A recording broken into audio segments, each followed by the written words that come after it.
What's going on, Badger Nation? Welcome to the PPC Den podcast, your home for all things Amazon PPC tips, tricks, and strategies to make your advertising a little bit easier and a little bit more profitable. We've been podcasting now for over 250 episodes. You should go to the spreadsheet in the description here to get an organized, categorized, ranked by intermediate, beginner, advanced, all those good things of every single show. So if you want to learn more about our SEO, podcasts, you can go directly to that section. If you want to learn more about the conversion rate optimization we've talked about on the show, you can get that. So it's really organized. We worked really hard to build that for you, and we keep it updated periodically. Now, on today's show, we try to answer the question, if you take the same keyword and you punch it into Helium 10 or Merchant Words or Amazon's Product Opportunity Explorer or Data Dive or Jungle Scout or Ahrefs or AMZ Scout, a bunch of different tools. If you punch the same keyword in there, what does the search volume say? How wide a range are we looking at there when it comes to search volume? And what do you do with that wide range? And then also, if you try to approximate the amount of orders for a particular ASIN, what range do we see there for the variety of tools? And then what do you do with that information?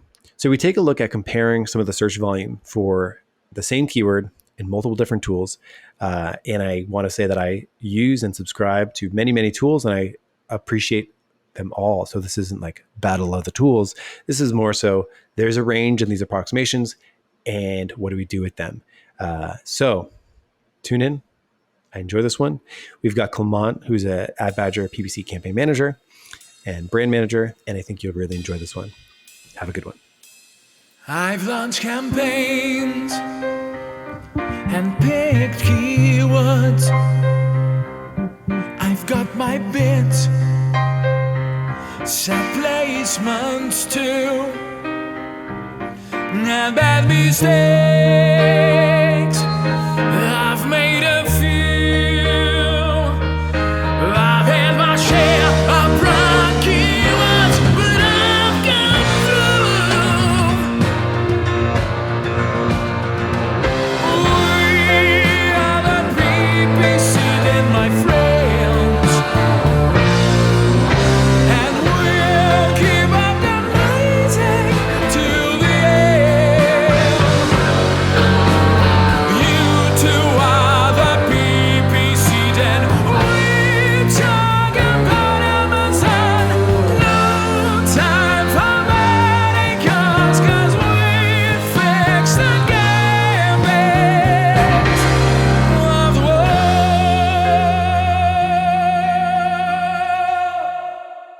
So Clement, the other day, I was comparing the search query performance report.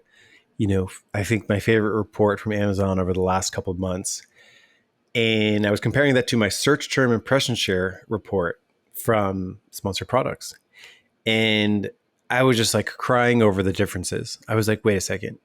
Why does my Sponsored Product search term report say I got so many sales and so many impressions? And then when I look at the search query performance report, it has said I had such fewer sales. And I'm like looking at my search term report, like seeing the sales, seeing the impressions. And then in the search query report, it was way different. I was like, how come these things are not the same? Yeah, and that sparked some discussion through our Slack channel. It was interesting. So yeah, we decided to take a deeper look there. When's the first time you started using keyword research tools? Do you remember? As soon as I started PPC, I guess. It's such a massive need for strategizing. You need to have those estimates. Otherwise, you're just shooting in the dark. Yeah. I remember back in the days, like 10 years ago, doing Google Ads, all of the keyword research tools said the same thing because all of them were using the Google Ads API. So Google would actually release official search volume. So like Google would tell you how many times something was searched, and they still do. it actually tells you this gets searched so many times direct from the source, direct from Google, because Google wanted you to, go after these big keywords, because if you did, they generate more revenue. So they wanted to give their advertisers specific search volume for specific things month by month. You can really dig in really nicely on the Google Ads platform. It's baked into their tool, the Keyword Explorer. And that meant all the third-party tools was using the same data source. And on Amazon, it's not the case. Yeah. You begin to wonder why is the big secrecy, right? Because that would be the same thing, especially for search volume. Now, we're going to touch base on sales orders numbers as well. So this makes sense to keep them hidden. But yeah, why not give us volumes? Yeah. The main pieces of technology that people will use when it comes to doing Amazon advertising, it's like you go into the ad console. They have a whole bunch of different tools there. They're adding new tools. You have tools available primarily for sellers, like the Search Query Performance Report, and you have Product Opportunity Explorer. You have some other tools which will tell you approximate search volumes, but there's no. And then you have the Selling Partner API and the Advertising API, and nowhere in those places that we mentioned, which are like the main areas for companies selling on Amazon, is a thing that just tells you what is the search volume for this particular keyword. And why, I don't know. Yeah. Google tells us, but for whatever reason, Amazon doesn't. And it creates this strange environment where you use a certain tool, you use Helium 10, it tells you it gets searched approximately this much. You use another tool, you use Merchant Words, it tells you that it gets searched a different amount.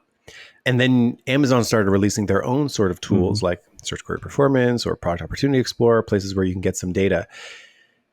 And those are different from one Amazon tool to another. So I thought it would be interesting, and we were talking that let's just hit the record button on this episode and type in the same keyword in a variety of different places and talk about the differences. So before we do, let's actually define a couple of things, just in case people are maybe new or haven't thought of these things.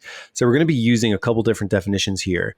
Why don't you take the first one? Yeah, we're going to talk about impressions. So impressions is pretty standard. It's the number of time an ad or any organic placement is being displayed. That doesn't mean that the viewer has taken any actions, no click needed, nothing. It's just being displayed and potentially the customer saw it. Yeah, and I think too, this comes up a lot for, an ad impression, like how many impressions did my ad get? It's defined differently in different places on Amazon. So in the Search Query Performance Report, I think it's really interesting when you look at the impressions over there.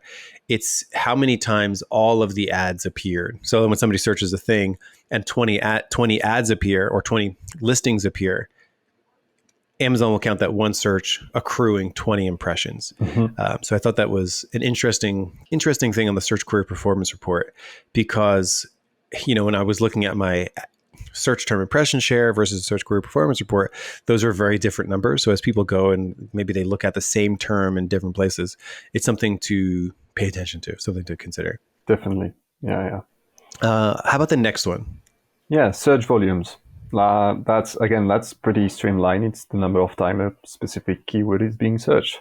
It can be weekly, monthly. That's it.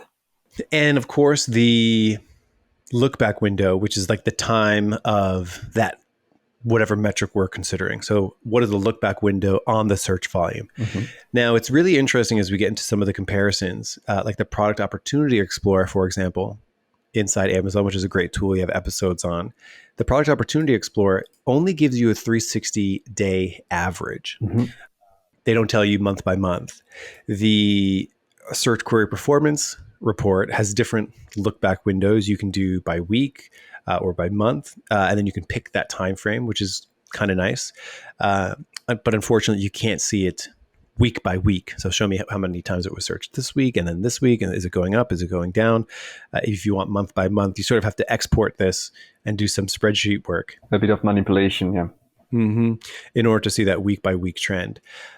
Most of the third-party tools that we looked at I think the average look back, like the most common look back window is monthly, like how often something was in a month. Sometimes in some of these tools, it wasn't clear if they meant like the last 30 days or the last month. There was some ambiguous stuff in some of the definitions. Yeah, and that's where some discrepancy may appear, like definition, it's not very clear. Like you said, sometimes it's last month, sometimes it's last 30 days. Not exactly the same, right? It shouldn't play that big of a role, that shouldn't imply that big of a difference, but in the end it does. And another thing that's really unique in the Amazon space to define is this concept of sales estimation. You know, how much a product, how many sales a product has.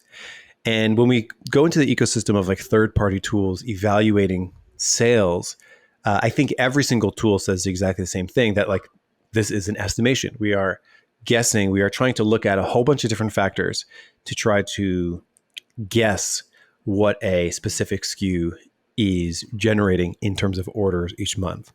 Now, how do you think they come up with these numbers? Like, what do you think they look at? Yeah, the classic stuff is that they're looking at the BSR of their category. They probably have some benchmark to extrapolate how many sales a certain BSR in a certain category is getting.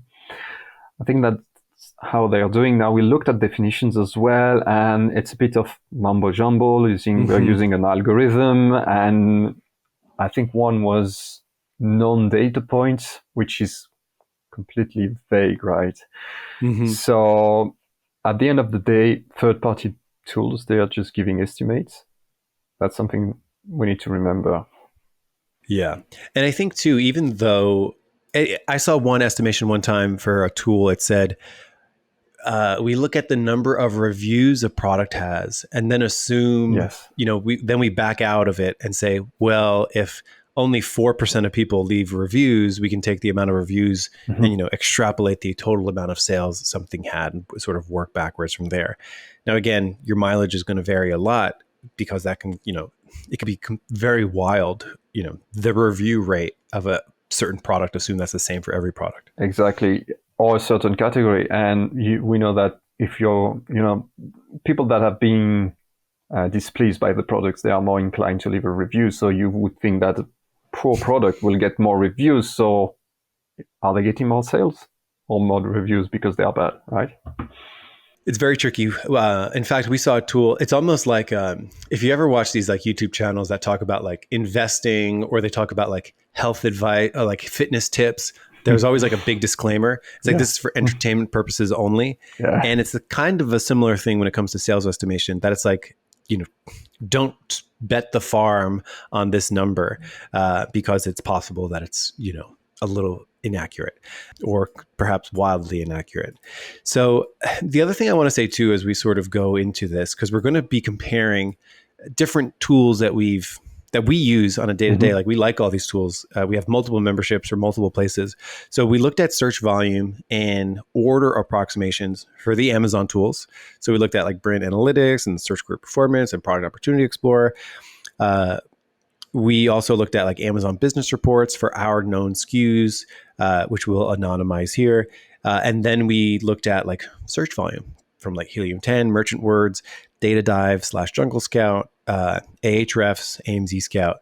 So I should say, like, I didn't want this to be like battle of the tool, like who's most accurate or not. It's more like, I like all these tools. And I think people should have multiple memberships to multiple things. And I think more so it's just like a research perspective of just sort of like, as an Amazon marketer, there's no perfect one source of truth, because our very first point that we're going to make is Amazon is different from one report to the next in and of itself, even in terms of how many sales you got over a certain time frame for a particular SKU. That's right. So even before we touch on third-party estimations, I actually want to start with Amazon sort of discrepancies in and of itself. I think it's so fascinating. So why don't you kick us off by talking a little bit about that? Yeah, so, you know, we have some managed service clients that we do a lot of we manage their brands, their accounts, and I was generating some reports, and I found some discrepancies. I dig deeper, and I thought it was an error that I did myself. Right, like picking the wrong date or something. Yeah, because it's so easy. Like, yeah, okay, I missed one day, and that's it. And it's not. And I check different sources, the same exact metric, like total sales, nothing more basic than that, over the last month. So from the first to the last day of the month, it's different from one business report to the other. So I looked at the sales, the details per ASINs. It gave me a number. On the business report dashboard, it gave me another number. And discrepancies was about 3%. Now, on large numbers, that's beginning to account for something. Yeah, thousands of dollars of difference. And I think it's so interesting because it's like, that seems like such a straightforward number. Like, how many times was a particular SKU sold and what were the amount of sales for that? And if you step back, you can start to realize how the exact same platform could have differences in numbers depending on what report you're looking at. I think the first thing that's worth sort of mentioning is, like, Amazon talked about this, or someone talked about this in a book, like Amazon likes two pizza teams, where it's like the team working on a particular thing is relatively small. So, that has a lot of benefits. Really intimate teams working on intimate problems, and they know it very deeply. And you can imagine that, I mean, we sort of see this with sponsored products versus sponsored brands versus sponsored display. Why don't we have new to brand metrics for sponsored products? Like, that's a cool, like, new to brand, some, reporting on how many people have bought from me that haven't bought from me over a certain time frame, who are new to my brand. That's a really cool metric. Like, why can't we get that for sponsored products? Or, like, why can't we get that for sponsored display? You start to see, like, some of these things where the differences, even within campaign types, you can start to see, like, oh, maybe the teams working on them are slightly different, or maybe they have, like, each product, each campaign type has different goals of what they're trying to do, and, like, different features are going into them. So I think a little bit of it is that, and, like, sometimes these teams might come up with, like, different conclusions for things. Like, oh, for the longest time, broad match behaved very different in sponsored brands versus sponsored products. It's kind of a strange quirk of marketing in the Amazon ecosystem, where the same defined thing behaves slightly different. So when we have, like, a definition that we sort of think is the same everywhere, amount of sales, you can start to say, well, maybe all these, like, little micro decisions that different teams are making eventually end up to a 3% difference, like SKU economics versus business reports. Maybe it's as simple as attribution windows. Maybe if somebody clicks on, the 30th of the month, but then they buy, like, the 2nd of the month, maybe some teams would say, let's put it in the 2nd month. Maybe some other teams would say, put that in the 1st month. So you end up with maybe some attribution missing factors. And, we see that in sponsored products versus sponsored brand versus sponsored display. Those have different default look back windows. Things of, like, maybe some time zone quirks, maybe just the way that people process refunds or different kinds of things like that. All these little micro decisions, I think, could lead up to, a 1, 2, 3, 5% difference in a report in and of itself. Yeah, they add up, and we cannot definitely look at just one thing to fix and have the same numbers everywhere. That would be mathematician dreams, right? To just have the same numbers everywhere. But yeah, you make fair points. It's interesting that you're saying, I never thought about it, that the tools within Amazon evolved differently because different people were working on each small bites of the whole ecosystem. This is my speculation, yeah. But I think we see it sometimes in presentations. If my memory is correct, sometimes you'll see people, oh, I work on sponsored display.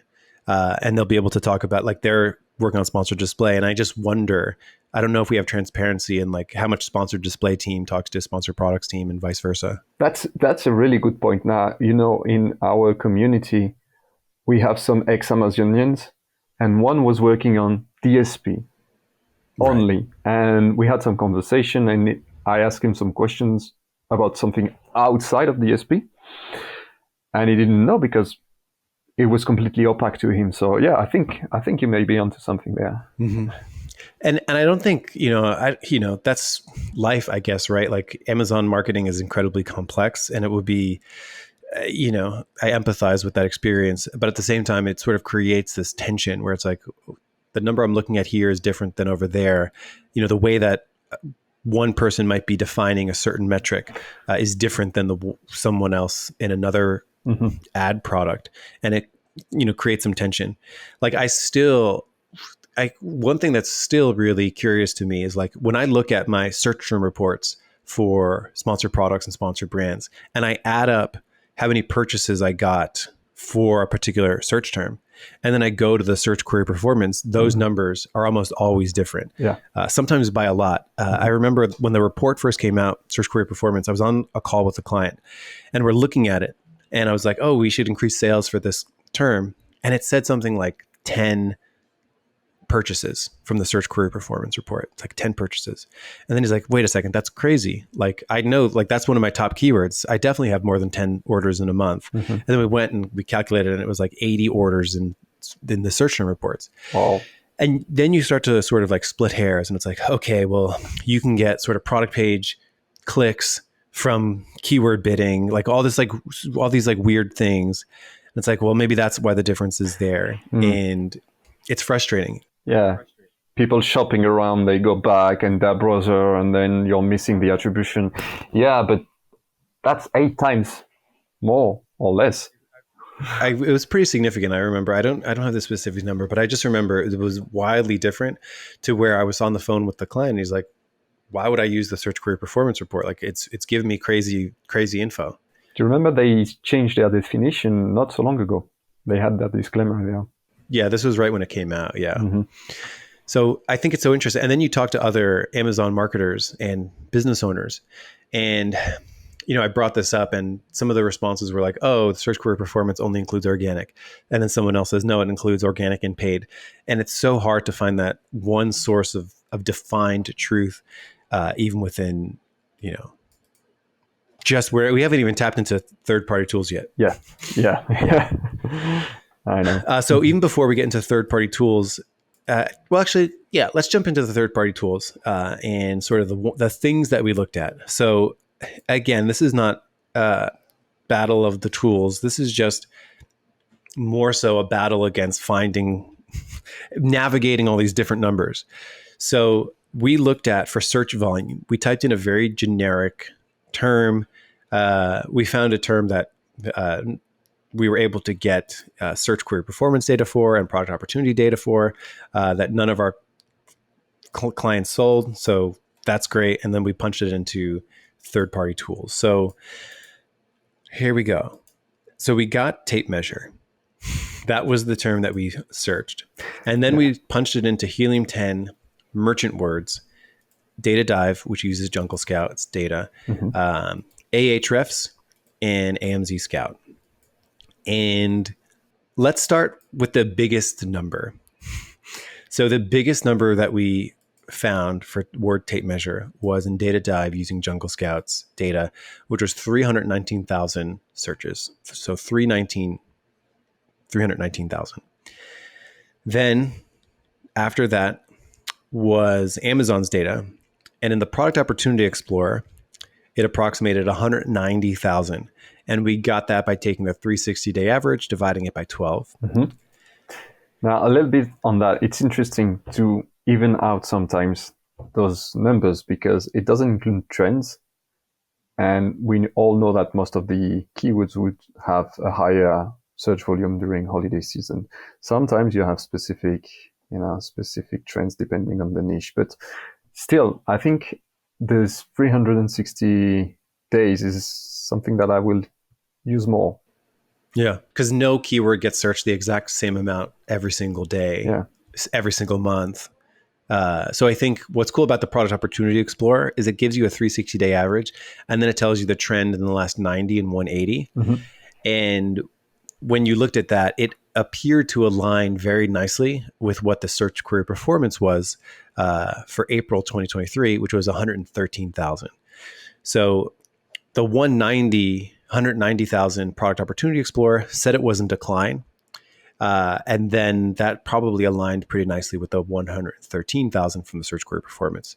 So right off the bat, even before we go anywhere else, just looking at data dive using Jungle Scout versus the search query performance was said 113,000 in April 2023, and data dive Jungle Scout said 319,000. Moving on from there, Helium-10 said it got searched 76,000 times. And then we got Ahrefs, which said it got searched 63,000 times. Merchant Word said it got searched 25,000 times. And AMZ Scout said 7,000 times. So huge range from 319,000 to 7,000 and everything in between. Yeah. With Amazon coming in at 113,000. So what does this mean? How should we, as trying to grow companies on Amazon, interpret the spread here from 319,000 all the way to 7,000?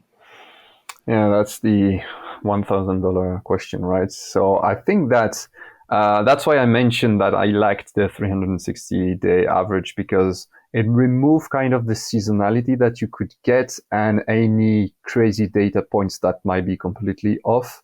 Scientists, they like to have a medium as well, and I think that's giving that to us.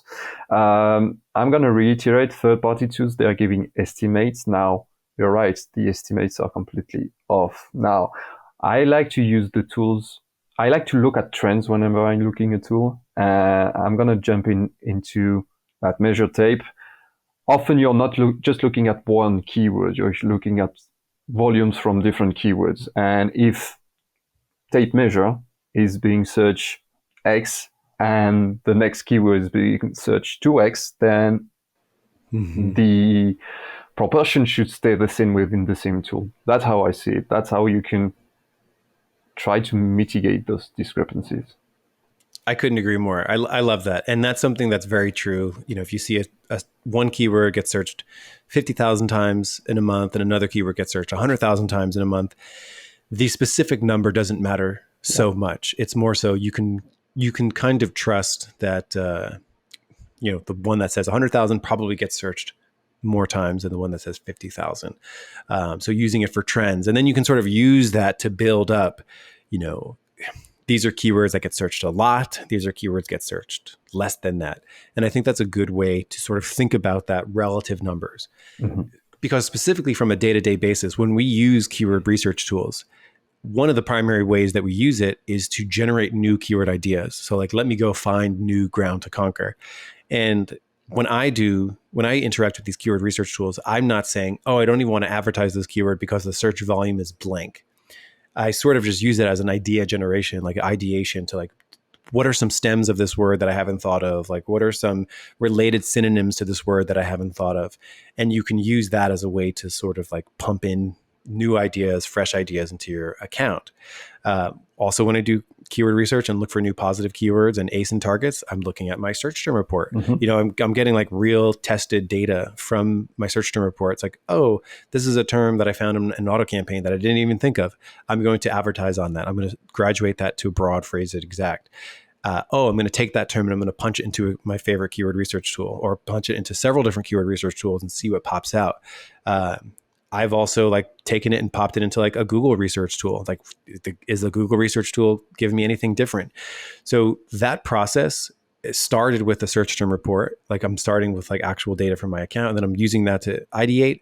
If I didn't start with a search term report, I would just like bounce around to a couple of different tools and just try to get as large a berth as possible.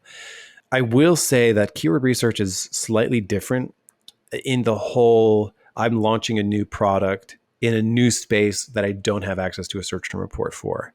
So I think one of the most effective things that, when I talk to the most successful companies that we work with, a lot of them are using their search term report and they're using keyword research as a way to generate new product ideas in the same space. They're looking at, this gets searched a lot. A certain size of coffee mug gets searched a lot that I don't make. I'm going to start making that coffee mug. Or they'll look at reviews from Product Opportunity Explorer, the review summary. And they'll use that as ideation. The thing break, or the mug didn't feel even something like that. Yeah. So let me go ahead and use that as ideation for new products. It's tricky when you're stepping into a niche and you have no possibility of looking at the product opportunity explorer or your search term report. So when you're using keyword research tools as a way to approximate market opportunity, you might switch over to looking at ASIN orders per ASIN approximations. Because then you'll say, okay, if this product gets 10,000 sales a month, then maybe if I step into this niche, I'll get 1,000 sales a month as a newcomer here. So let's switch over to the second part of this conversation, which is ASIN approximations, sales approximations. Orders approximation, yes. Orders approximation, yes. Yeah. So the other thing that a lot of these tools can give us is like the amount of orders approximation. Yeah. And for this, it was pretty interesting. So we punched in an ASIN where we can look at the Amazon business report for. And granted, don't forget, depending on what tool you're using inside the business report, inside Amazon, you'll get different numbers. Like the business report is different than the sales dashboard. So when you do this, for this particular ASIN, the actual amount of sales from the business report was 5,063. Helium 10 reported 5,403. AMZ Scout reported 2,956. Helium 10, we already said that. And then Merchant Words reported 357. Yeah, for a 30-day window. Over a 30-day window. Mm-hmm. Data Dive Jungle Scout said 4,900, so 4,000. So again, an incredibly wide range. I will say that Helium 10 looked pretty accurate. Data Dive Jungle Scout, pretty accurate. AMZ Scout off by about 20%.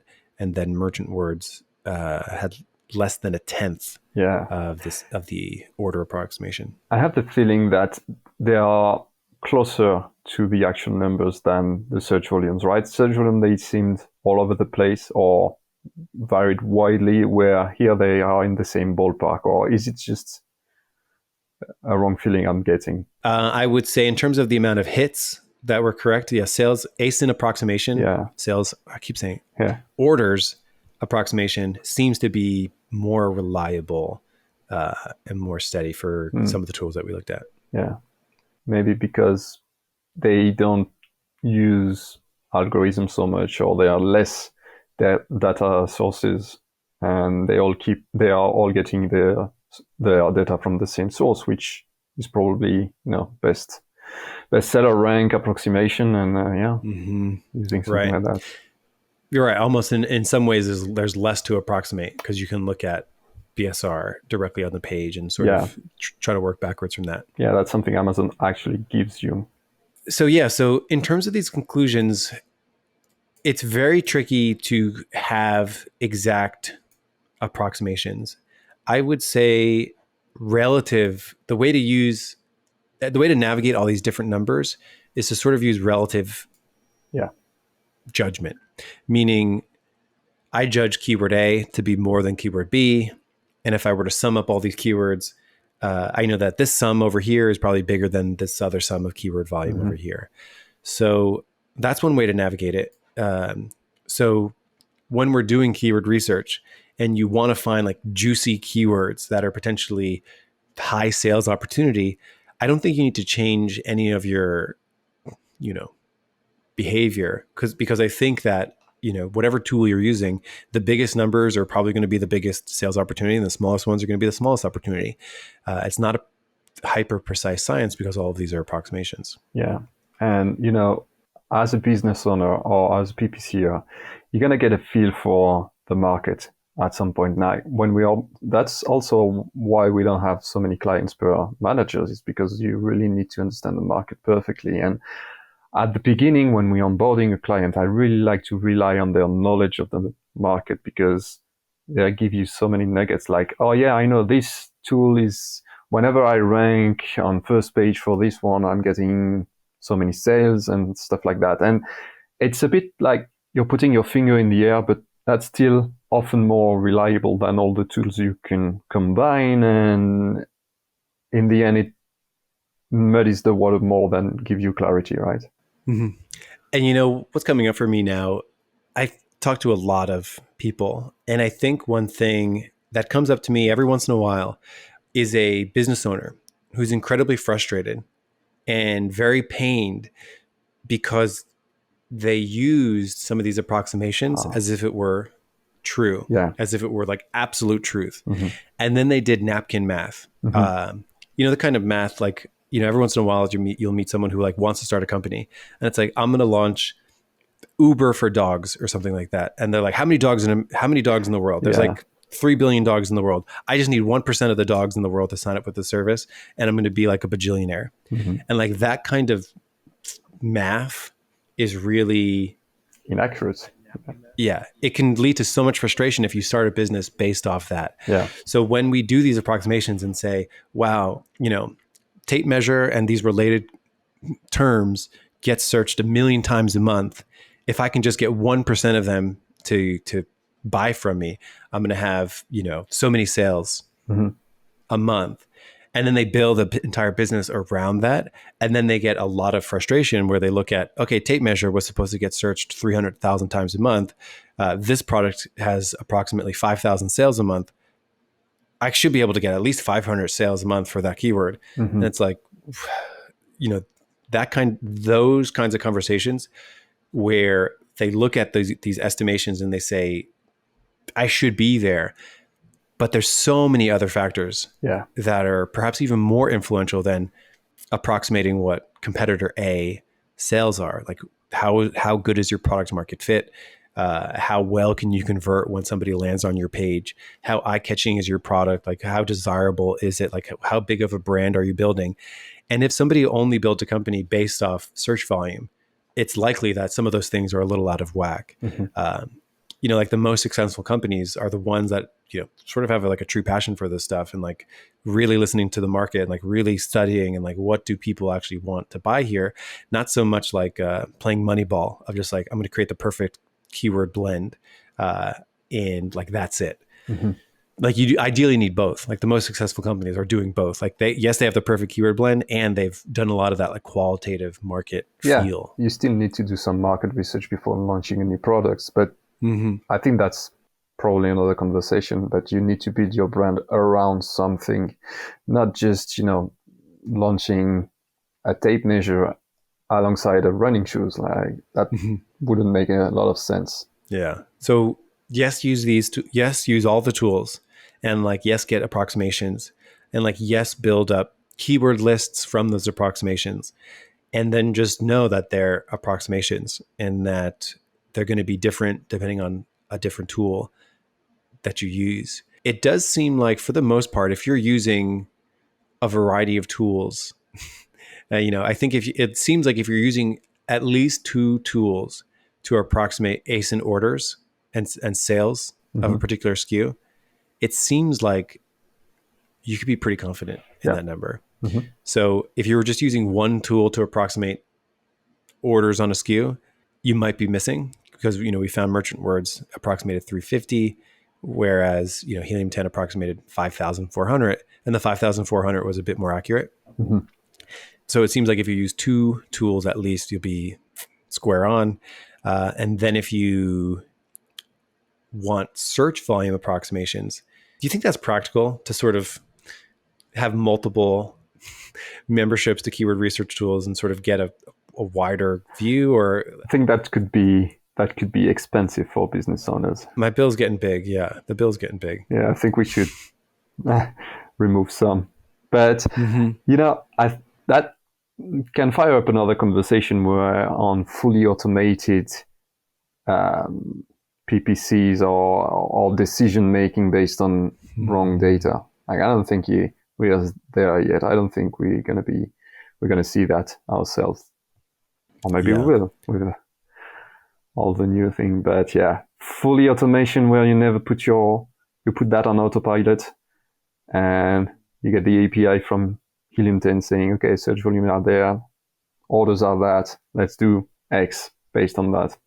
You could see how far off the rails it could possibly go. Yeah. So let me ask you this. Over the next few weeks, you'll be looking at keywords and doing keyword research and looking at search volumes. How will this change anything for you?